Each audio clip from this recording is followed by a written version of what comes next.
Join the stars of the Ancient Aliens TV show, Eric Von Doniken, as he returns to Manchester after an amazing response to his last presentation. David Childress will guide you through the evidence left behind. Mike Barrow will take you to other worlds, where Nick Pope will present the real X-Files. Paula Harris will share incredible testimonies. It's time to believe and raise consciousness. Join like-minded souls on Saturday, June 23rd, 2018 for Awakening. What do you believe?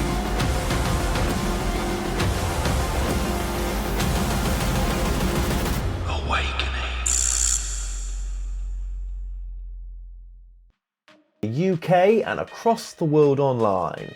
You're now watching The Kevin Moore Show, and I'm about to be joined by my guest, ufologist Roberto Paniti. Now, Roberto was born in Venice, Italy in 1944. He is an aerospace journalist, an author and the main Italian scholar in ufology, with a degree in psychology from the University of Florence.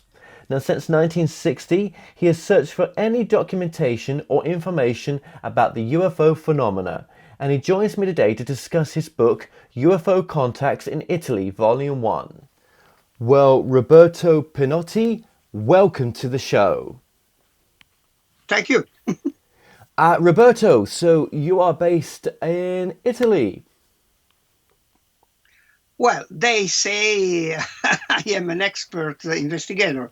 Really, well, everything started more than 50 years ago, because in Italy we started an organization, Centro Ufologico Nazionale. This means Italy's National Unified Center, CUN.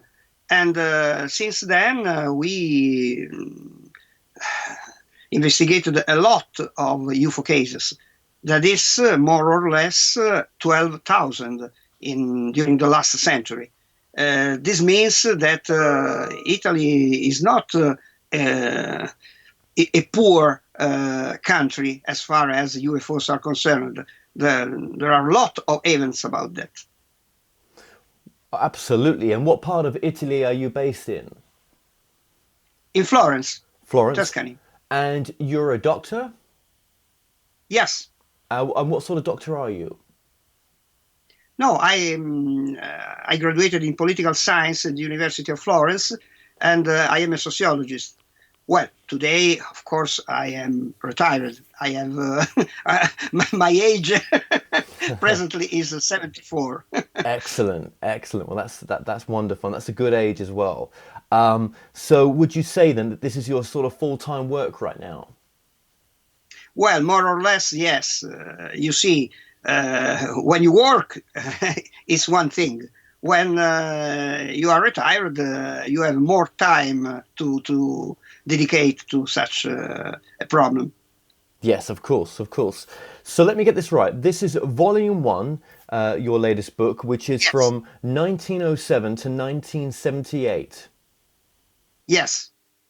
You see, as I told you before, really Italy is rather rich as far as the cases of UFOs are concerned. You see, consider that in Italy we have also a government group who face the problem for our Air Force.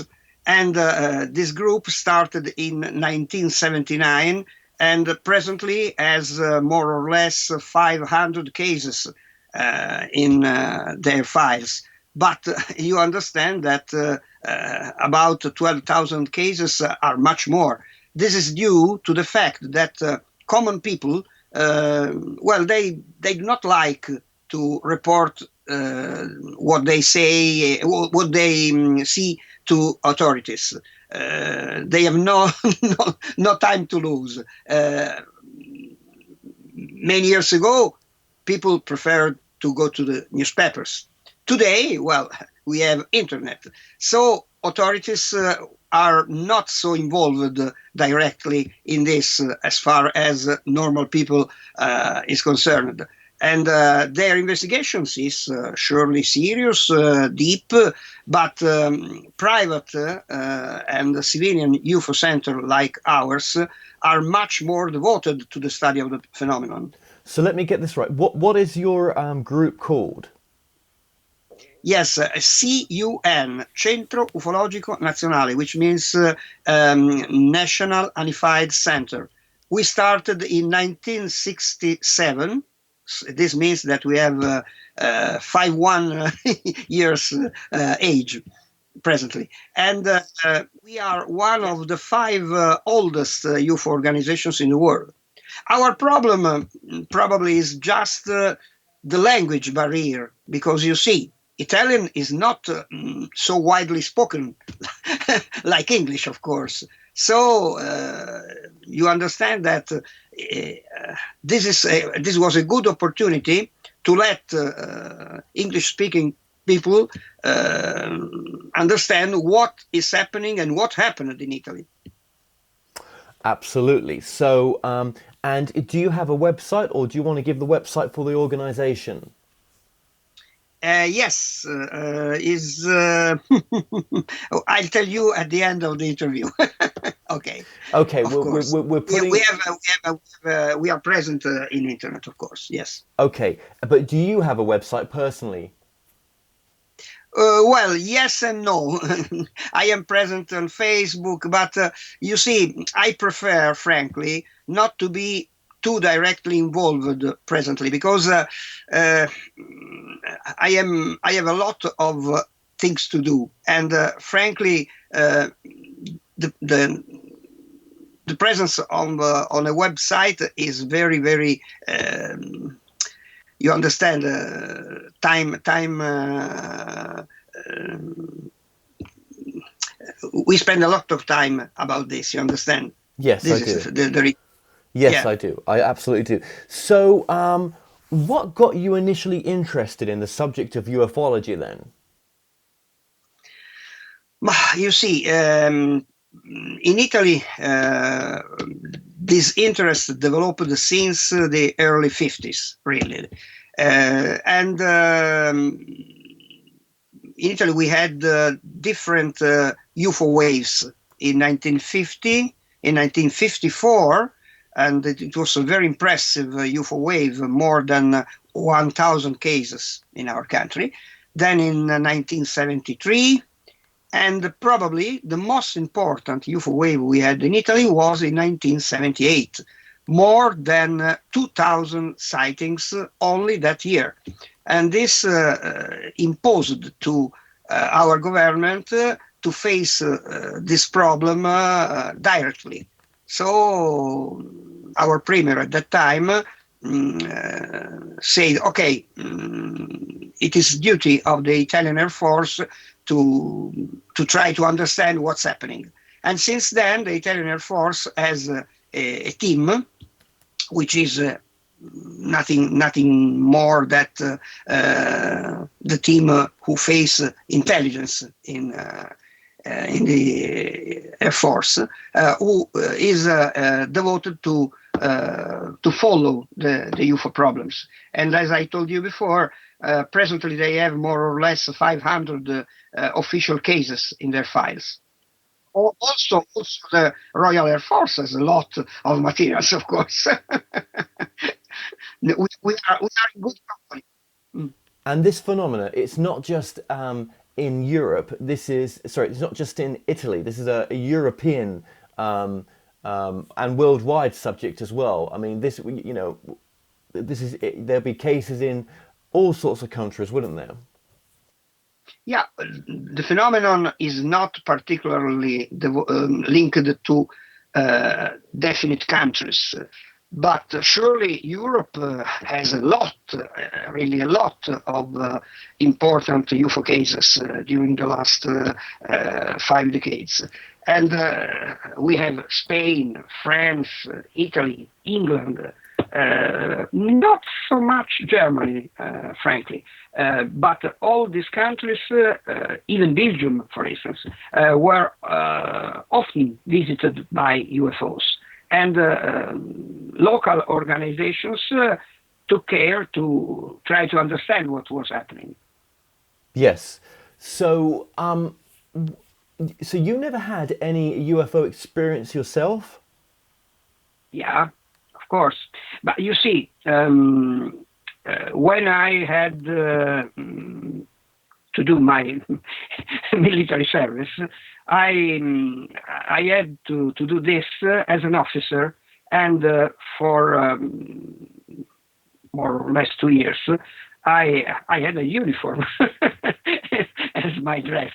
And at that time, I was an officer in a NATO unit, the 3rd Missile Brigade. And, I was involved also in that period in UFO cases. Later, we had the possibility to have a relationship with our Department of Defense. And since 1978, we began to cooperate also with Italian authorities in this field. And this was really important. Presently, even if in the beginning everything was censored, presently the UFO data of our military are not classified. This means that secret is no longer used to classify UFO cases, and this is important after all. But did you, Roberto, have your own UFO experience at all? Your own personal experience? More than one. Yes, in more than one occasion, because consider that with our military we investigated 3 or 4 times important cases, and I also revisited all the cases, very important UFO cases. For instance, in Tuscany, where I live, in 1954, we had a very interesting case linked to the sighting of a woman who, in the 1st of November of 1954, had a close encounter of the 3rd kind with 2 little beings, human-like beings, and their craft, and they tried to steal a stocking and some flowers she had. She was going to the church in the country, no?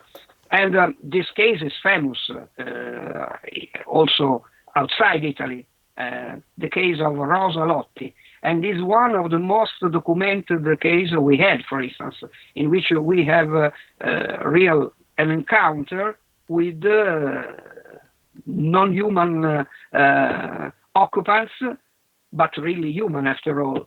And other cases, for instance, in 1978, I also had the opportunity to see a dozen of UFOs in the night for 3 hours with other 10 people with me. We also photographed this phenomenon, but of course it's not too important. Consider that year we had 2,000 sightings only in Italy, so it's nothing after all. And other occasions, I had other occasions in which I could more or less touch the UFO evidence, because UFO investigations on the spot is very important. Field investigations is important. Okay, so you just stated there that you had an experience in 1978 where you saw lots of craft. Now, that experience that you were just describing before with the woman who had the flowers taken off her, and did you say stockings taken off her? Yes, because you understand, in 1954, stockings were very important for women at that time, and for a peasant like this woman was, she had to cross the fields to reach the church, and she was afraid to ruin the stockings, you understand? So she has the stockings in her hand, and she thought she would have been able to put them, yes, to dress them when she was in the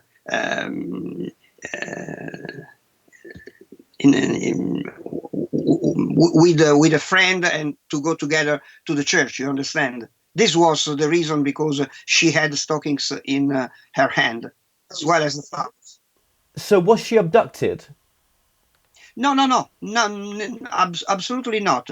Simply these two little beings spoke with them, tried to say something to them. They smiled, and they tried to take one stocking and the flowers, and then this woman was afraid and fled. This was the story. She returned there with a lot of people, and they found the traces left by the object. Then there were witnesses who had seen the object landing, another one who had seen the object taking off, and even two children who had seen the scene of her conversation with these beings from the hill in front of the spot, and they thought she was talking with two children, because the height of these beings was no more than 1 meter and 20 centimeters, more or less. Okay, and so basically this just ended up as someone's report of saying that this is what they experienced, two people's eyewitness view of experiencing this phenomena. Well, you see, from a personal point of view, when you face the phenomenon directly, like I could do in 1978, well, you discover that one thing is investigations, of course, and one thing is living an experience. Frankly, in 1978, this experience lasted 3 hours, and we decided to go away, because we were in the middle of the night, from midnight to 3.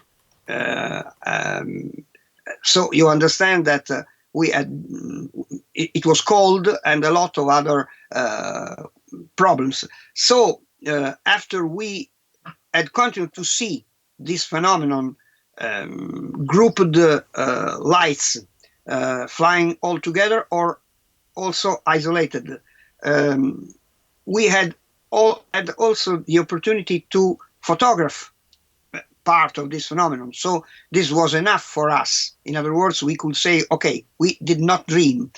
Well, after all, we decided to leave. But probably the phenomenon could have lasted more than we could think. So what keeps you wanting to look into this subject? What's your drive for this subject? It's a long story. You see, when I was a child, well, I had a grandmother who was my mentor in the sense that she stimulated a lot of curiosities in me. Among these curiosities, well, there was also what at that time in Italy was called dischi volanti.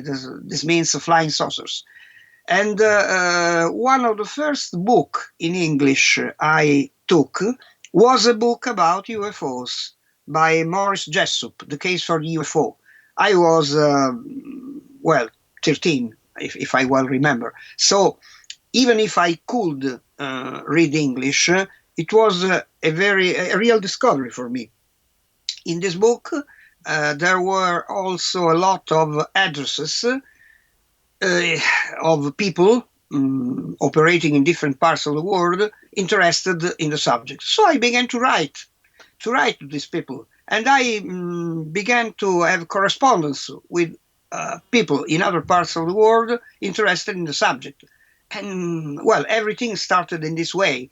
A lot of materials to be sent out abroad and to receive, of course. So in 1976, we decided to form a center, a group to study in team this phenomenon. And well, since then, nothing ceased, you understand. Consider that, for instance, apart the fact that our organization is rather old, consider that we succeeded in organizing the UFO World Congress in San Marino during the last 25 years. Well, it's a good goal after all. Of course. Yeah, Of and course. frankly, it's also important that we had also direct contacts with political and military authorities in our country. Of course, this is not a very particular thing, but it's important because this means that what we do is considered seriously. Okay. And what is this phenomena? What do you think the UFO phenomena is after studying it for all these years? Well, I think that this phenomenon is very important for the people because in order to have answers to the questions we have caused by the UFO phenomenon, well, we have to exclude different possibilities.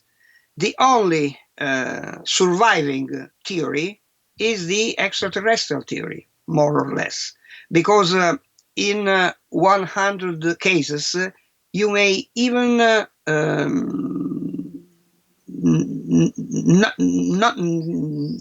to be able not to consider the 80% of these cases, but more or less there is about the 20% of cases which have common patterns, which have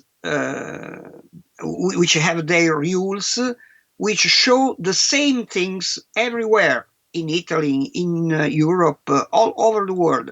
So you understand that we are facing a physical phenomenon, a scientific phenomenon, a technological phenomenon, and something absolutely real, which is not explainable according to our standards. And this is really a big challenge. Well, I must tell you that starting with 1973, I wrote a lot of books about this subject. They are more than 50 books. So it's really a good work and a big work. And this had the possibility, this permitted me to have a wide divulgation of the problem in our country. People understand a very important thing. Authorities normally try not to speak about the subject because this subject is obviously rather difficult to handle.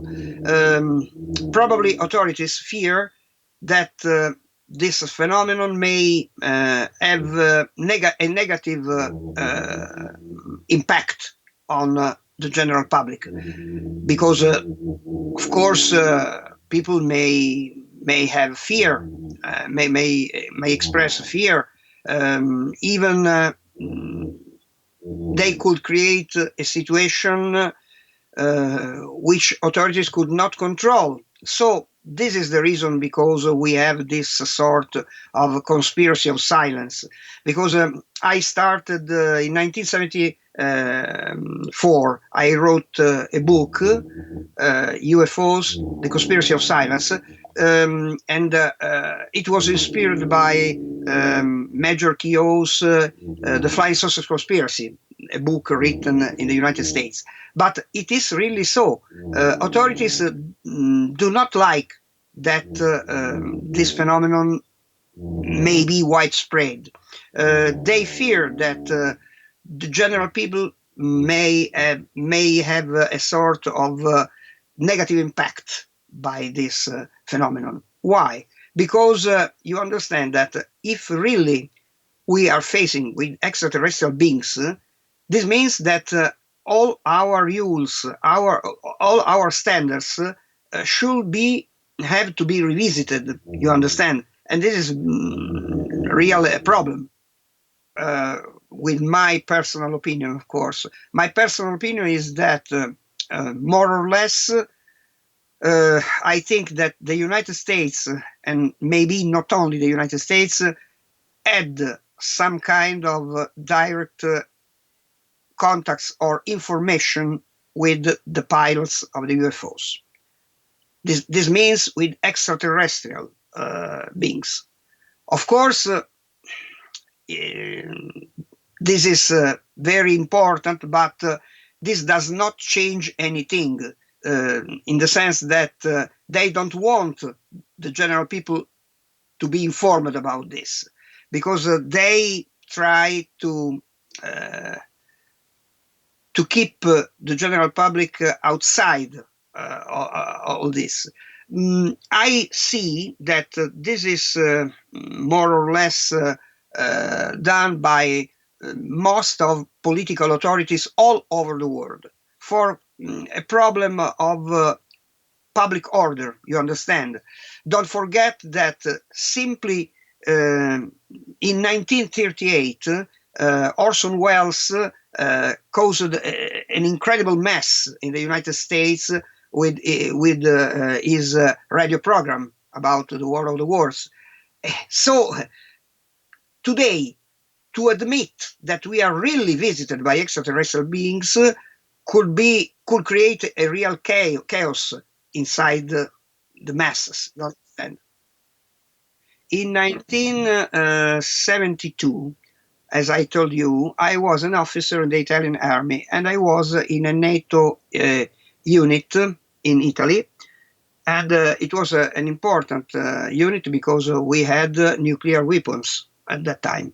During the last 2 months of my service, my commander asked me if I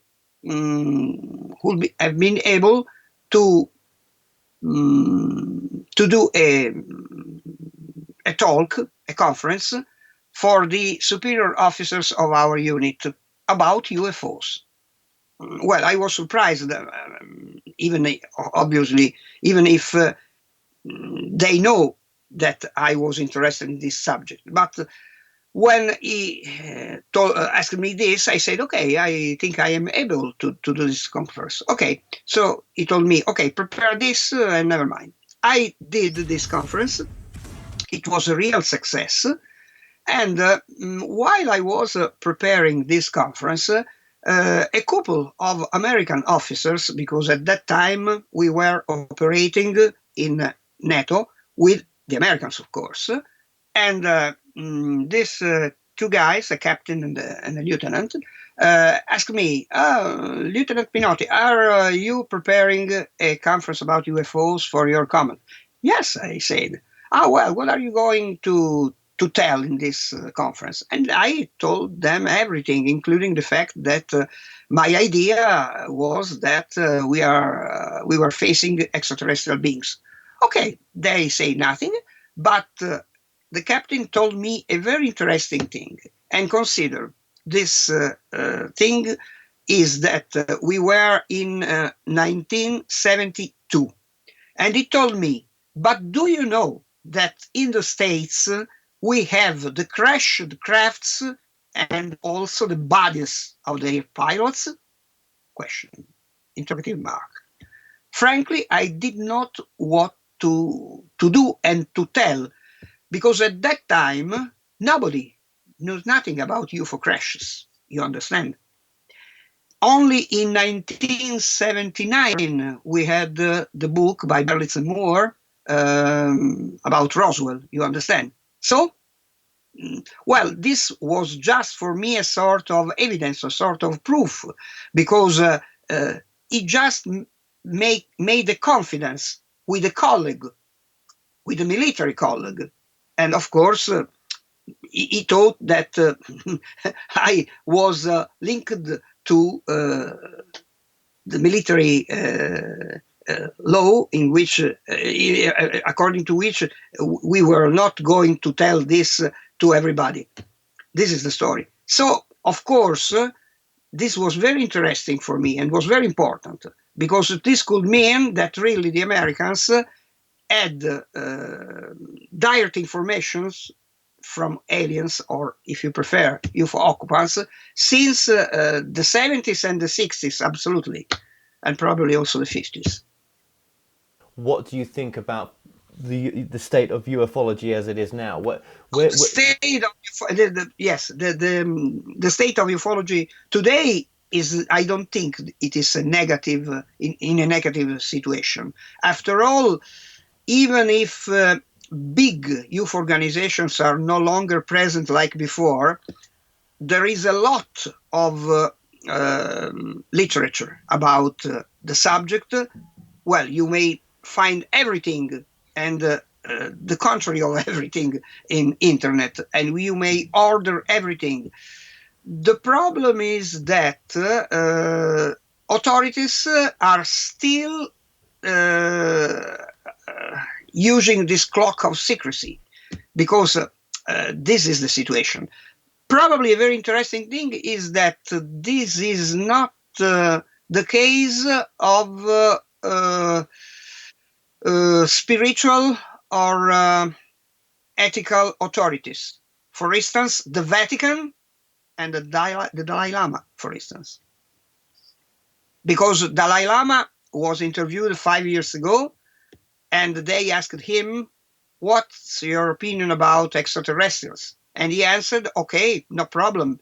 Everybody in Buddhism knows that extraterrestrials exist, and they are not too different from humans." And this is a very important answer, considering what the Dalai Lama is for the Buddhism. And as far as the Vatican is concerned, during the last 2 or 3 decades, we had a lot of exponents of the Roman Christian Church who are expressed their opinion, their positive opinion, to the extraterrestrial theory and to the fact that we are visited by extraterrestrial beings. So it seems that while political authorities try to do their best not to let people know, well, realities like the Vatican, the Catholic Church, and the Dalai Lama Buddhism, well, they try to inform people, more or less. What do you think about the fact that there might be whistleblowers out there that are actually actors, and that are fake? Yeah. Well, surely part of these whistleblowers are sincere and they are telling the truth. Others not, obviously. Because you see, what is the best way to eliminate the positive effects of truth? Well, you have just to tell the truth with a lot of lies. In this way, people do not understand any longer what is true and what are lies. And this is called disinformation. It's normally used, this system is normally used by intelligence. Yeah, it's disinformation.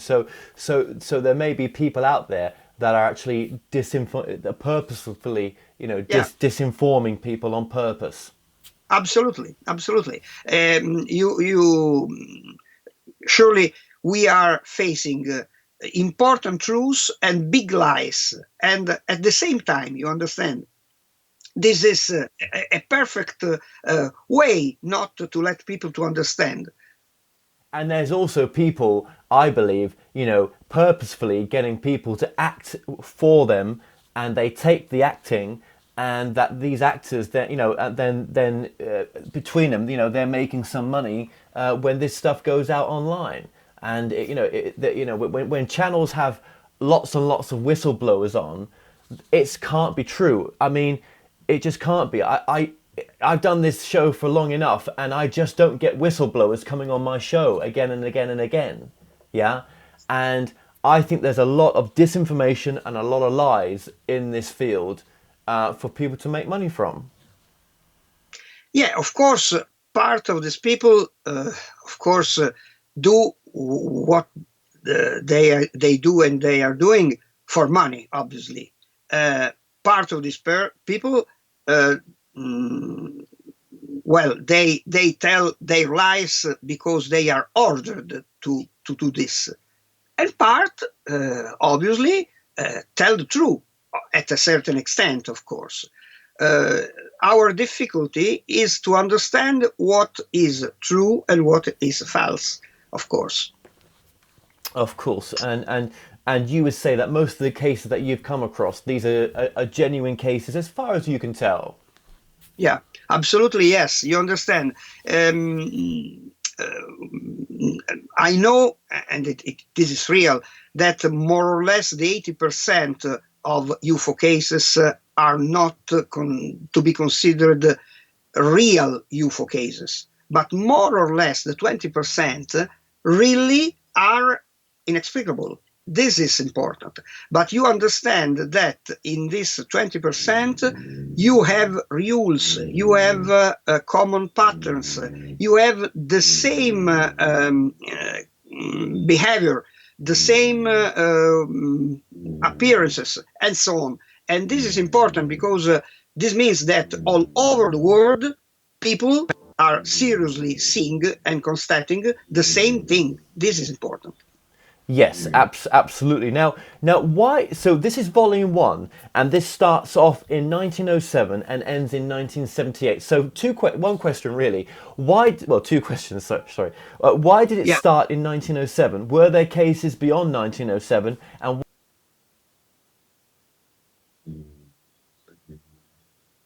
Well, it's hard to answer. You understand that if you consider ufology, you see that there are different phases. For instance, 1947 was the start. More or less up to 1967, we have a lot of stories of contactees.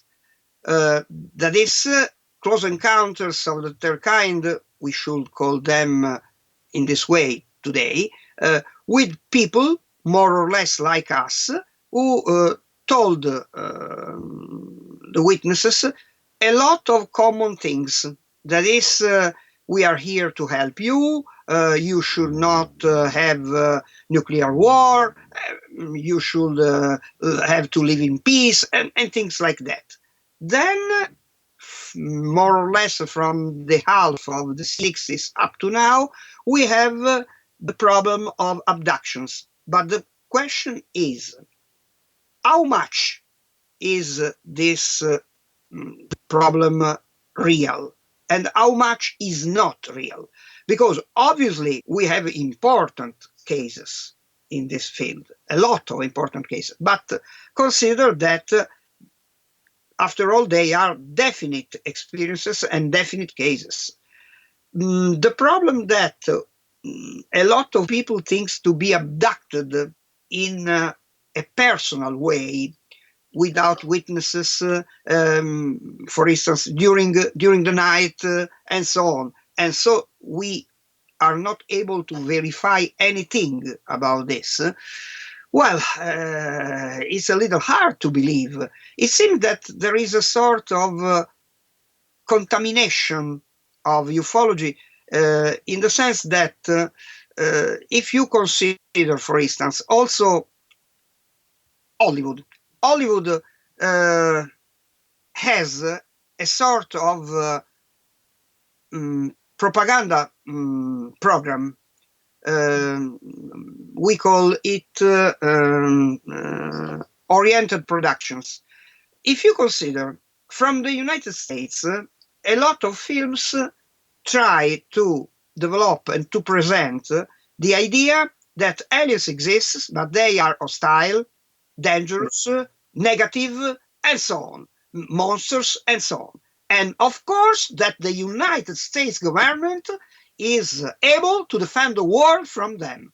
And frankly, I think this is a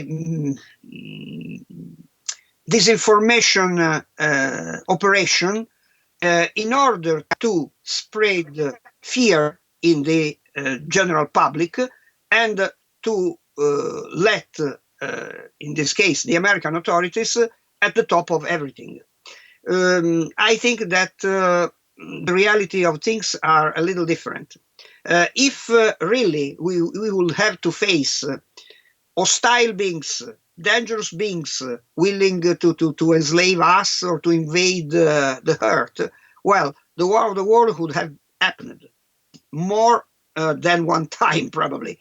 And we would have be transformed in food for aliens, probably. So this did not happen. And frankly, if we consider that we had no real menace and no negative effects more than that from the UFO problem, this should mean that we are not facing dangerous beings. Absolutely. So, okay, let's just go into your book here a bit as well, because I mean, this is a. Would you say there's another volume coming out? Yes, because the idea was to cover the general cases starting from, well, from 1954 up to today. And so one volume was not sufficient. And so the first one was out, of course, and the second one next year. Okay, wonderful, wonderful, wonderful. So let's just start off with Italy's first UFO of the 20th century. What were some of these first UFO like, and has the description changed as it gets to this late 70s? You know, did the crafts look different? Was the interaction different from the first ones that you put in the book?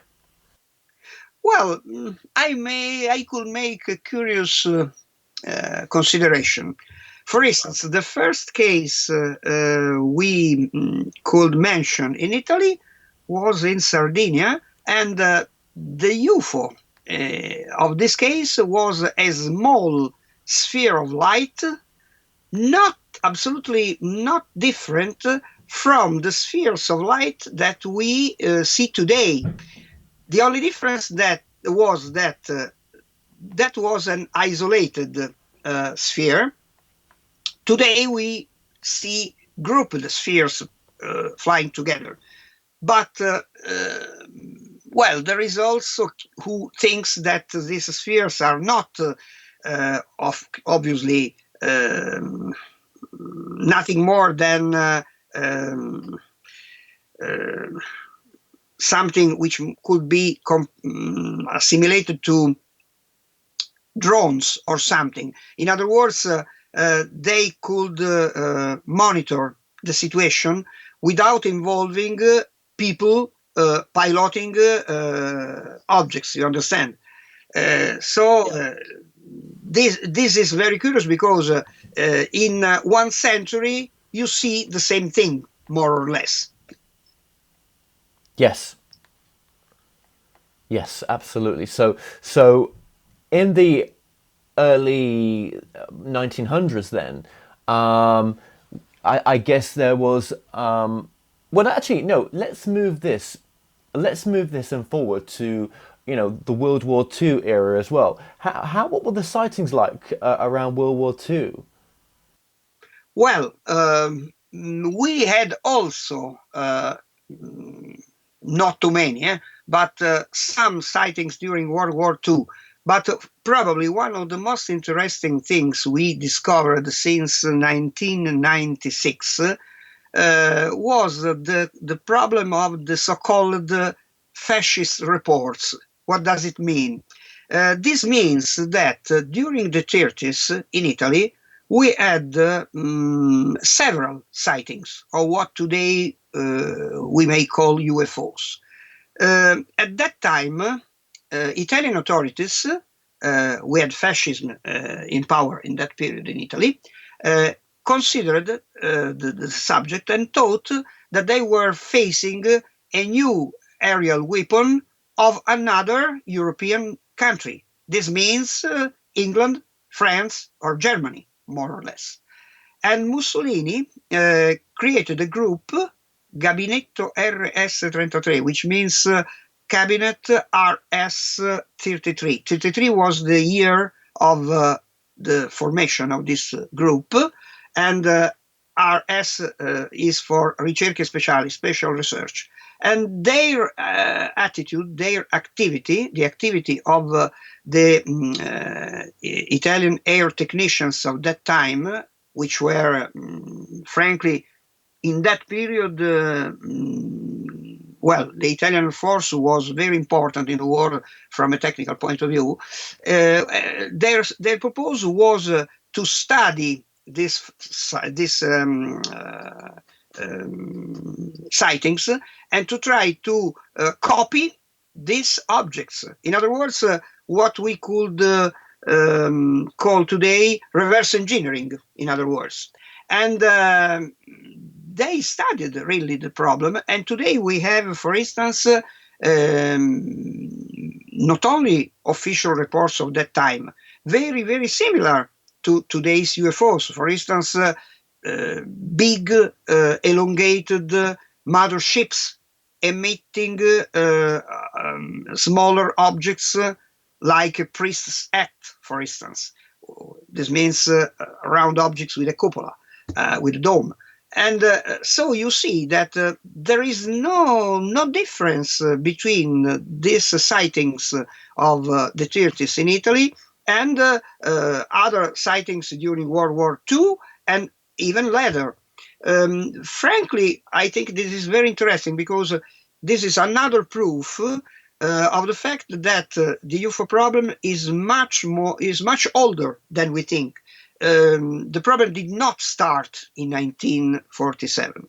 The problem is very, very old. We had proof of this not only in fascist Italy during the 30s, but even at the beginning of the century in England in 1909, for instance, and even before in the United States with the famous airship phenomena, you understand, between 1897 and 1896 and 1897. And even before, if we want, you could even reach easily the Roman times and even earlier. Probably this phenomenon was always present in our skies. The only fact is that today we are beginning to understand that there are such presences, but in other periods of time we did not were interested in this. We did not notice this. No, we didn't. And I believe in your book as well, there's a sort of era in the 1960s with psychic contact from space and strange encounters. So there was some sort of development in the 60s with the psychic contact in the UFO arena. Yeah. You see, contacts are a common pattern in ufology. It doesn't matter that you are facing contactees or abductees or people who has close encounters of the third kind without a direct involvement of the occupants. What is important is that people continue to see humanoid occupants coming out of these objects. And this is absolutely important because this shows that probably the human form is much more universal than we think. Okay, but what was it about the psychic contact from space and a stranger encountered in the 1960s? What was that case? Well, you see, as far as I can say, with the San Marino World Congress, we had the opportunity since 1993 to have a lot of people from all over the world involved directly in the problem. So really, a lot of information is available with this with this manifestation.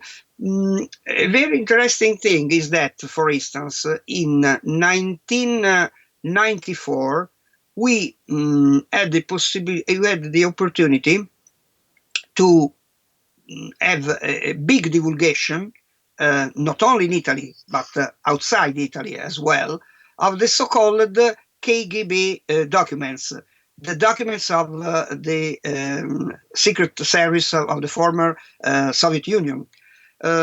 You see, we had always good relationships with the Russians, even during the Cold War.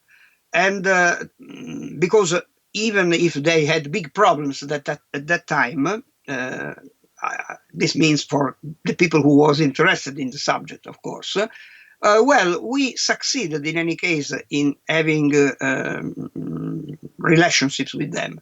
And when the Soviet Union ceased to exist, we were informed that two former agents of the KGB were going to sell an important UFO dossier to the Americans. So we were said, well, okay, take the photocopies of these documents and, let it known to everybody. And we did. We gave this material to our official state authorities in Italy and then to the general press. And you may see that UFOs, unidentified flying objects, or NLA, this means neoposcinandi litaiuši obiekti, are exactly the same thing. During the Cold War, the United States and the Western world and the Soviet Union and their satellites, well, they saw exactly the same identical things. Absolutely. It's one word. Everywhere people saw, is seeing, and probably will continue to see the same objects, the same occupants, and so on.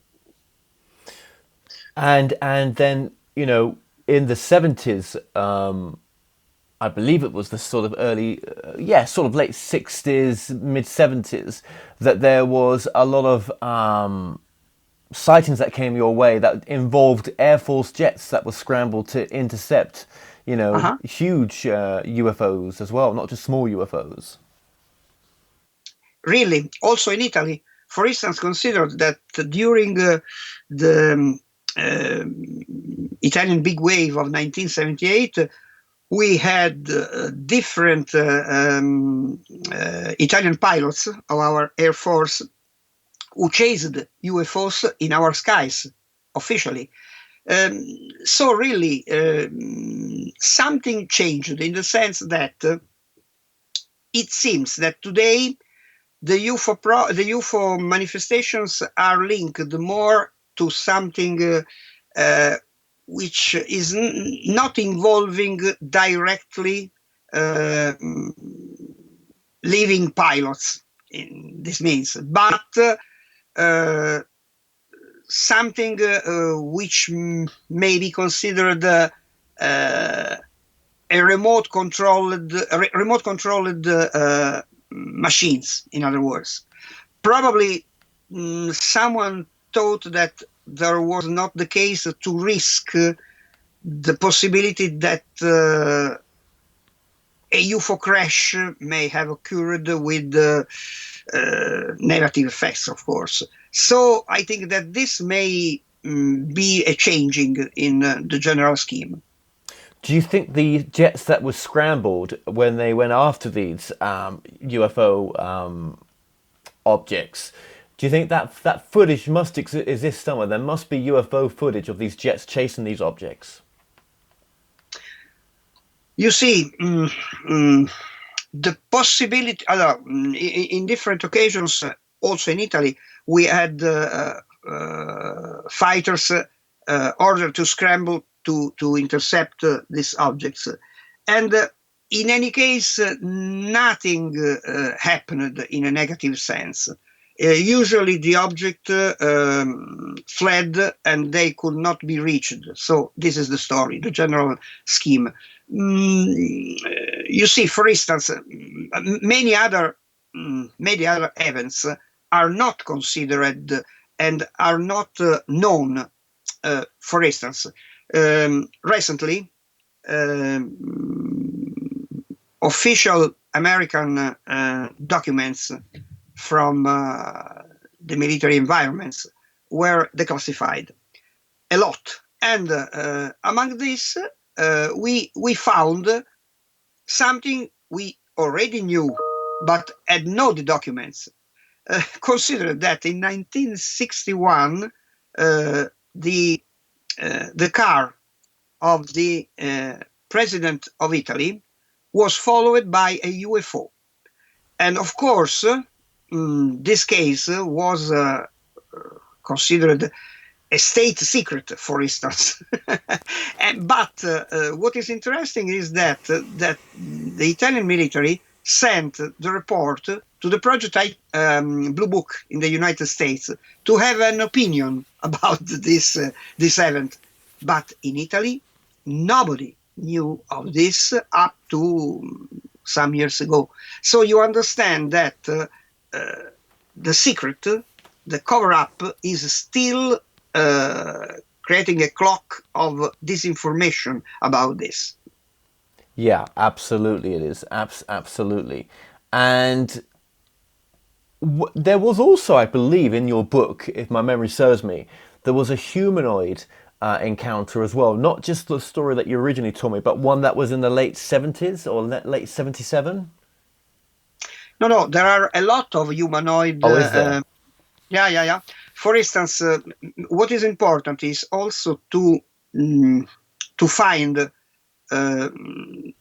common elements between different cases. For instance, in different years, this means 1961, 1962, 1978, and 1985, we had the same kind of object seen by different people in different places with the two pilots inside, dressed in the same way. So you understand that when you verify that in a definite period of time, not too little after all, people living in different places and having no links between among them sees the same thing. This is important. This means that we are facing certain kinds of species of occupants, and they are different because if we consider, surely we have at least 4 or 5 different kinds of these guys. Yeah, absolutely. What would you say is one of the most interesting stories that you've covered in this time period for this book? Well, probably is one of the cases I just mentioned. It was in 1978, and it happened in Torrita di Siena, near Siena. And on that occasion, we had the landing of a flying saucer, no more than 5 meters in diameter, with 2 occupants. They got out of the object, and the witnesses saw them clearly. Then they re-entered the object. The object took away and left traces in the spot. We could reach the spot, take samples of the zone in which this object had created traces, no? And the samples were analyzed by the labs of the atomic European community we have in Italy, in Ispra. And it was shown that really the traces were caused by a temperature of more or less 600 degrees for some seconds, exactly like it was, and it was an unknown source. This is obviously a definite proof of the reality of the case. And it is interesting to verify that the occupants of this kind of object were identical to other three different cases we had in Italy in different years. So, apart from the fact that it was interesting for me to investigate this case with the Italian military, this was very important. But you can see that there is no difference between events occurred in that or in another period, and never mind who is facing the subjects. It may be uncultured people, it may be cultured people, it may be military, civilians, never mind. It's the same old story.